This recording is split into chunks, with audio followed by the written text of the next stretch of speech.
so much easier, I think, than proving God exists. That just about all of you can do this. The premise of this experiment is what shows up in our lives is a direct reflection of our inner thoughts and emotions.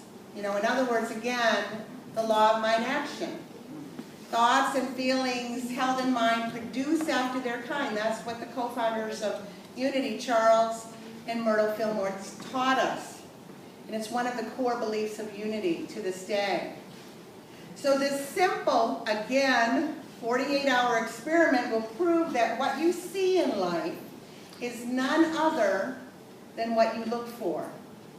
Now, we don't have time to go into depth in the chapter. I heard a number of you say you didn't read the book. Please read the book. You're going to get so much more from just read the chapter on the experiment, because she goes into depth about what the principle is.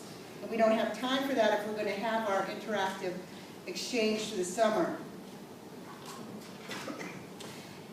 She writes that it will also prove, this experiment, that it's possible to find anything you look for.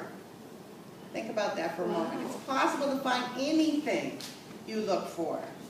And most important, it will prove that by changing what you look for, you can radically change what shows up in your life. You know, think about it in terms of if I'm experiencing illness, let's just go there, or poverty. What happens, and I may not even be conscious of it, is I'm looking everywhere. Well, I think you gave a good example of that, for the evidence that it's there. I'm searching for evidence to support my belief in that illness. What would happen if I changed my mind and felt that I lived in an environment, in a universe, in a body that expressed only health and wholeness? What would start to show up in my life? What would I start to see to support that belief? And so that's what this principle is based on. I want to turn to page 47 through 49. I'm just going to read you one example today. It's a beautiful example of this. It's under the evidence section. You've probably never heard of Peter and Eileen Cady, but I'll bet the name Finhorn rings a bell. Everybody heard of that? Yes. Remember that garden in Scotland that yielded cabbages big enough to knock over a postal truck? Well, Peter and Eileen Cady are the folks who grew those 40-pound cabbages. Keep in mind that the average cabbage is 4 pounds, 5 ounces. And they did it by focusing their thoughts on a higher truth. They certainly didn't have anything else going for them. In fact, when the Cadys, their 3 sons and fellow spiritual seeker Dorothy McLean, moved into the trailer on that wind-blown peninsula jutting out into the North Sea, the land could best be described as dead and profitless. Nobody in their right mind would have chosen it as the spot to grow anything, let alone a garden. The soil, if you could call it that, consisted of rocks and sand.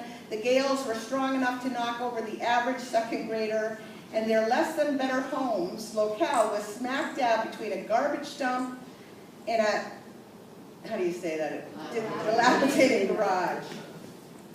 Oh, I'm so glad some of you have your books. But by focusing on a higher truth, they created a garden that they can only be described as miraculous. Although it was the 40-pound cabbages that got all the publicity, the Cadys also grew 65 other types of vegetables, 21 kinds of fruits, and 42 different herbs. And this is before they started adding flowers. I know what you're thinking, rich compost and good organic husbandry.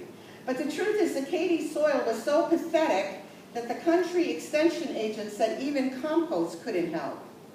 At the time they started their experiment in higher consciousness, the Cadys had never gardened, nor did they have money to invest in gardening supplies. They were broke, to put it mildly. Peter, who had managed a successful 4-star hotel, had been laid off, and the 6 of them were living on unemployment that amounted to roughly $20 a week. No, they started growing vegetables for one reason. They thought it might be a nice gesture to feed their 3 growing boys. But as they began aligning their consciousness with spiritual truth and nothing else, all sorts of strange things started happening. Straw bales fell off passing trucks just in time to mulch. Leftover bags of cement mysteriously showed up in a neighbor's trash bin just in time to pour a patio. Their plants, while the crops of their neighbors suffered, became resistant to diseases and pests. Eventually, people started flocking to the Katie's Garden, and today, Vinhorn is a prosperous spiritual community that attracts 14,000 seekers every year. As Peter says, you can bring about anything by your thoughts. Align yourself with God consciousness, and you can bring about truth in material form. What you think, you create. Pretty powerful, huh? Now let's get to the actual experiment. This week, you and I are going to pick another 48-hour period of time. Don't wait till the end of the week like some of us did. I was like, oh, I'm running out of days. And we're going to actively look for certain things. And we're going to begin with a really simple thing. Green cars. Green cars. Or if you insist, pick another color. Pam Grout settles on sunset beige. I have no idea what that color is, so I'm not settling on it. I don't even know what sunset beige is, so I'm going to stick with the green cars. And for the first 24 hours of the experiment, we'll make the following conscious intention. It's written on page 49 of your books. I hereby intend, for the next day of my life, to look for green vehicles everywhere. Nothing special is required, folks. Just keep your eyes open and set the intention. And then simply notice if your conscious awareness has made a difference in the number of green cars that you see. Then on day 2, during the second 24-hour period, we're going to make the intention to find yellow butterflies, or as Pam Grout suggests, purple feathers. I forgot which one. Purple feathers. Just set the intention and go for it and see what you find. And remember to fill out your log sheets. And be ready to report your findings on Sunday. Now this is going to be quick, right? I saw 10 green cars. I saw 20 yellow butterflies. Green or sunset beige cars, or whatever color you choose for the first 24 hours, and then yellow butterflies or purple feathers for the second 24 hours. And if you missed experiment 1, the good news is you can do both. There's 7 days in a week. 2 48-hour periods equals what? 4 days. Both experiment number 1, proving once and for all that God exists, and experiment number 2, proving I see in life exactly what I'm looking for. You see in life exactly what you're looking for. And remember, read the entire sections on these 2 experiments in your book. So important to get more depth to them than what I'm giving you.